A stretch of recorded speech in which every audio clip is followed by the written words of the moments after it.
Hello guys, and welcome back to the Level 3 Beginner Guitar course with me, Rex Pearson. Hope you checked out the website rexpearson.com for more of these lessons in a nice structured format for you.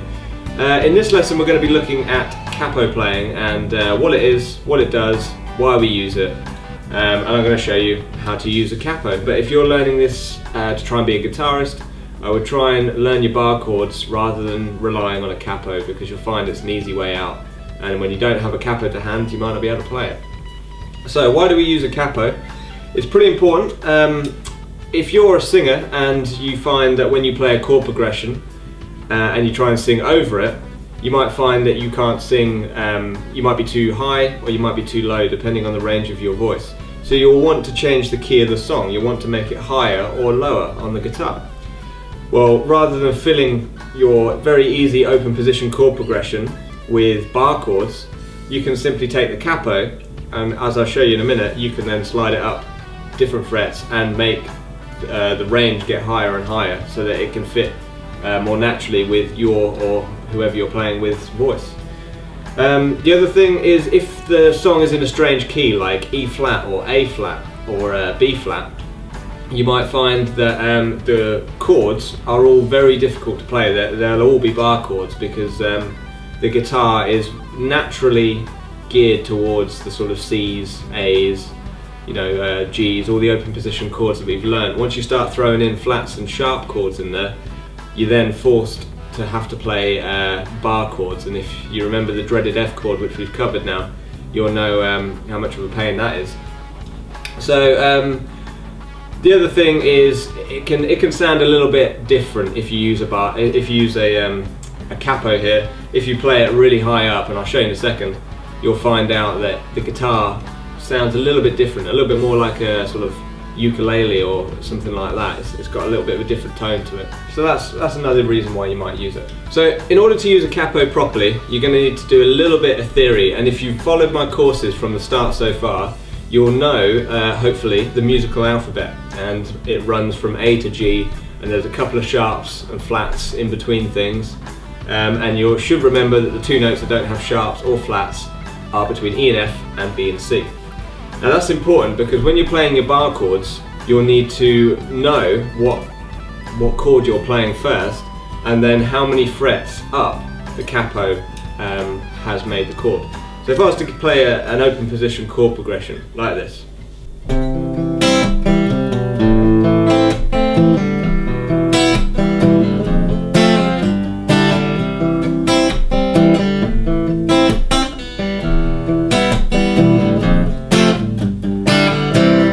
okay, those chords were C, A minor, E minor, F and G, if you wanted to know that. Let's say it wasn't quite fitting with my voice and I need to move it higher so that it can fit my voice. I can use a capo. Now a capo can come in different varieties. This is a trigger capo, because as you can see, I've got a little trigger here and I can open it and close it, but you can also get capos that are like belts that have a sort of material around here, and you can sort of strap it onto the guitar. The whole point of it is that the top bar here is acting like what your first finger would have done if you're playing an F major chord. It's going to bar across all 6 strings and therefore raise the pitch of all of the 6 strings by one note. So if I was to place this capo on the first fret, it might be slightly different when you do it, but make sure that when you place the capo you go at the perfect fretting point, which is just behind the fret. You don't want to be really far back when you do it, because it's going to make the capo have to work really hard and it could cause a lot of fret buzzing. You want to make sure that it's just behind the fret, about there, is perfect place. Now when I play the open strings, they are slightly higher than they were before. It raises it up by 1 fret. So now if I play my open position chords, if I make this now, this is my 0 fret, I raise all of the chords up by 1 fret, so my C shape now looks like this on the fretboard, as opposed to where it was down here, because now everything is raised up 1. So the same chord progression,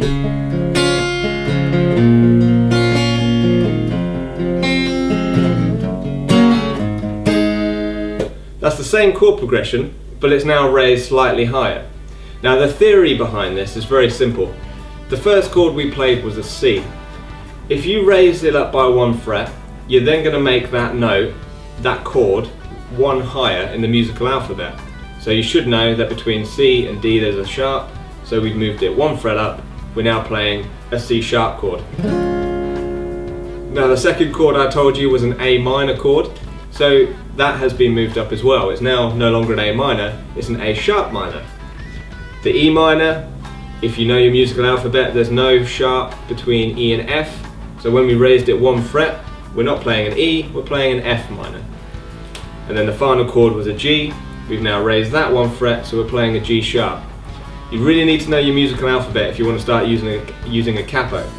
Now we're playing a chord progression that's in C sharp instead of in C. And you don't have to learn anything new, you don't have to learn any new shapes, you just play your open position chords with the use of the capo there. And you could be a little bit more extreme if I raise this over at the 5th fret. So now all the strings are a lot higher than they were before. I can then line up on my C shape.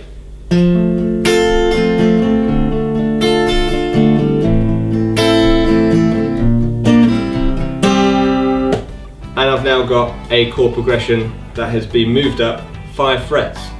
Now if I wanted to work out what the C major chord has now become, I would have to go 5 along on the musical alphabet then. Although I'm playing a C shape, because we've raised up all the notes here with this capo, I haven't had to learn anything new. I can play it nice and high and get a nice sounding, really high major chord, and that might fit with my voice better.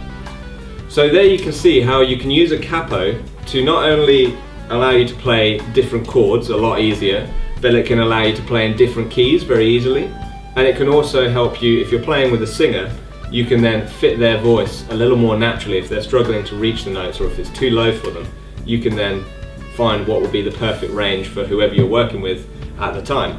And I've used it quite a few times when I've been playing with singers in session playing situations and things like that. So a little test for you then.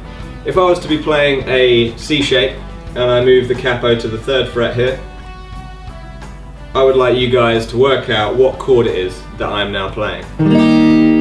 So remember, it's a C shape, it's been raised up 3 frets, so go 3 along the musical alphabet. That's the first question, so post up a comment if you're on YouTube and let me know, or head to the forums and that'll be a good place to let me know that you understand it. Next one, we're going to do a higher one here. We're going to go for the 8th fret and I'm going to do a C shape. So remember that the capo is at the 8th fret, so you're going to have to raise your C note 8 through the musical alphabet. And don't forget the sharps and flats and the ones that don't have sharps and flats between them. The little diagram on the left will help you out there. So that's 2 questions. You've got the 3rd fret and the 8th fret. We're playing C chords there. If you can work out what chord it is, then you have basically worked out how to use a capo. There's one more thing that I'd like to talk to you about to do with a capo, and that is it makes playing a little bit more awkward than it was before. The higher up the frets you go, the closer the frets go together. So if you're playing open position chords and you're playing right up here and your capo's on the 12th fret, the chords become much more densely packed and much closer together, and it's very difficult to play the chords accurately. So you almost have to sometimes learn how to play with a capo. I mean, I find that if I'm using a capo, my first knuckle here, because I'm used to doing bar chords, is constantly pushing it, and the more I play, the more it knocks it back and back, until eventually it sort of looks like that after a little while of playing. So there you go, you've got the theory of using a capo and you've got the practical of using a capo. You should now know how to turn all of your open position chords into any key along the fretboard. And word of warning, if you want to be a guitarist, don't rely on this capo here. Really spend some time getting to work on your bar chords, because it's really going to make a big difference to your playing in the future. Capo is just a great thing if you're a singer and you don't want to think about it, or if you're a guitarist and you're feeling a bit lazy one day, then you can use a capo. Other than that, learn your bar chords and don't use a capo. So until next time guys, I'll see you for part 5 or whatever part it is after this on the level 3 course, and I'll see you guys on the forum on rexpearson.com. Catch you then.